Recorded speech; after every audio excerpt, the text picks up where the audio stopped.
Actividad 5.1, requerimientos institucionales y tarea diagnóstica de la unidad de función constante linearia. Fin, grupo 3, Blanca Fulano, quienes hablan, nuestro tutor Andrés Pinzón. El contenido de la exposición está dividido en 4 términos: principios y requerimientos de la evaluación, caracterización de la población, tarea diagnóstica y ayudas previas. La evaluación institucional concebida en el Colegio Villamar El Carmen es un proceso integral, sistemático, participativo, reflexivo, continuo y permanente. Tiene en cuenta a los estudiantes, los pares y los docentes. Por lo tanto, se promulga la autoevaluación, la coevaluación y la heteroevaluación. En cuanto a la escala cuantitativa, se tienen 4 niveles de desempeño: superior de 9.1 a 10, alto de 8 a 9, básico de 6.5 a 7.9 y bajo menor a 6.5. Se tiene en cuenta el 70% para los aspectos cognitivos, procedimentales y actitudinales, el 20% para una prueba bimestral, y este año se estableció un 10% para la autoevaluación. La autoevaluación se venía realizando, no tenía peso en la nota final. En cuanto a cómo se evalúa en el Colegio Villamar El Carmen, entonces el docente al iniciar el periodo socializa con los estudiantes los logros e indicadores de logro, indicadores de desempeño, procura todos los elementos que se van a trabajar en la evaluación, implementa los instrumentos, formatos, talleres, evaluaciones, autoevaluaciones. Y estos instrumentos son muy importantes en la evaluación institucional. En cuanto a la evaluación de la unidad didáctica, se tiene previsto el 10% en el desarrollo de las tareas, un 5% en la autoevaluación, que vamos a tener en cuenta el matematógrafo que lleva el estudiante en su diario, y un 5% en la evaluación final, en porcentajes del 20%, del 70% que se va a trabajar durante el bimestre. En cuanto a la caracterización de los estudiantes, la unidad didáctica se va a aplicar a los estudiantes del 9.1 de la jornada mañana. Son 36 estudiantes, 20 niños, 16 niñas de edades entre 14 y 18 años. Su nivel académico es alto. La institución tiene un proyecto de inclusión educativa con estudiantes de necesidades especiales cuyo coeficiente intelectual es menor a 6.9. Hay 2 estudiantes pertenecientes al curso y los estudiantes estuvieron en el primer bimestre en el aula, pero pues debido a la complejidad de los temas, a los niveles de abstracción, pues ya son muy complejos para ellos. Entonces los estudiantes van a trabajar con una docente de apoyo, otras actividades. En cuanto a la caracterización de los estudiantes, se realizó también una evaluación diagnóstica, una autoevaluación de los conocimientos previos. Para ello, se les planteó una evaluación virtual sobre diferentes temas de conocimientos previos.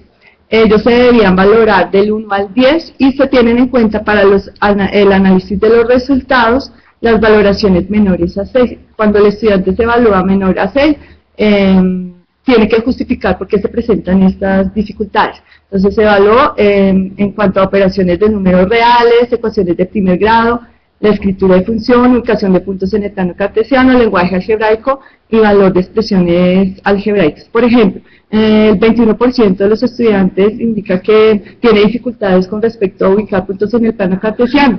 Las dificultades, ellos dicen que tienen estas dificultades porque confunden el eje X con el eje Y, o cuando se le presentan puntos que tienen que tener números racionales, pues ahí tiene el complique, entonces se les dificulta.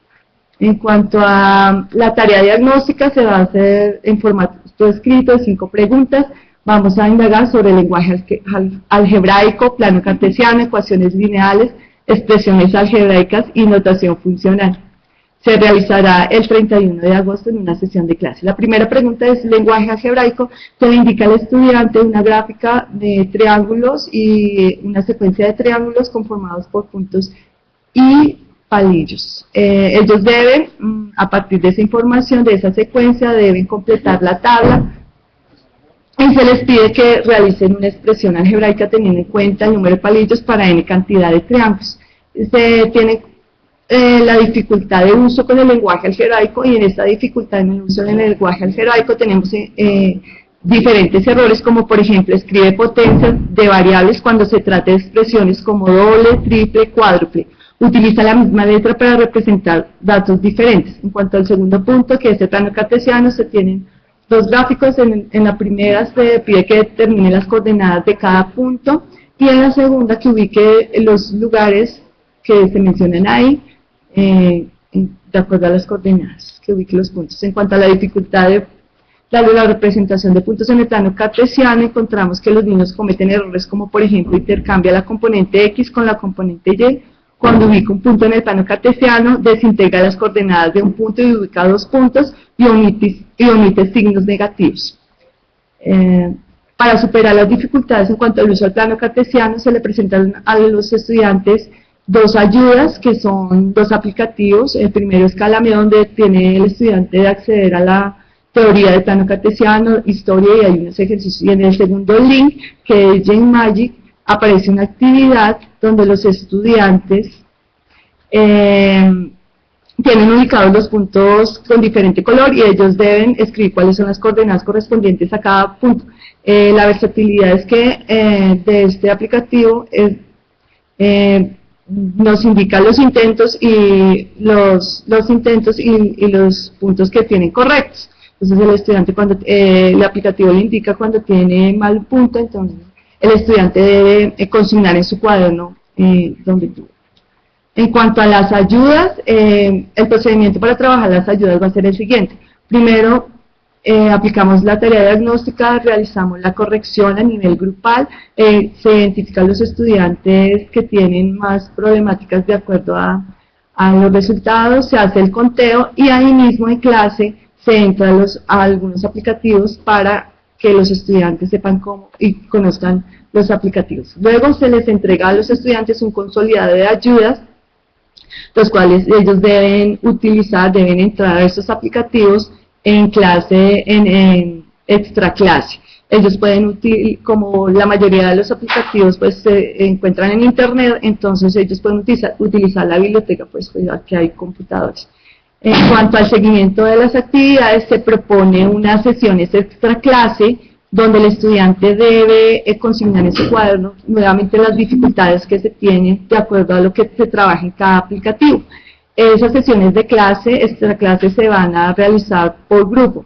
Si de pronto hay muchos estudiantes que tienen muchos errores, entonces ya la socialización va a ser en clase, no se va a hacer extra clase. Esta se va a manejar extra clase para grupos pequeños, donde se les va a dar las indicaciones, se les van a dar nuevas explicaciones y se van a entrar a otros aplicativos para poder superar las dificultades.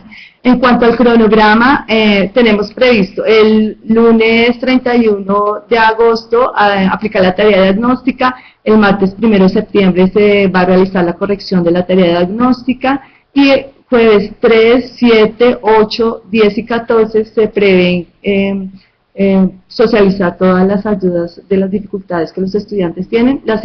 Esta semana del 15 a 18 pues no se tiene en cuenta porque hay un trabajo de pluriculturalidad, es un trabajo cultural que se hace a nivel institucional en el colegio, se hacen otras actividades no académicas, y ya 21, 25, 28, 29 se realizan las 7 tareas previstas, y el 2 de octubre se realiza la evaluación final. Muchas gracias.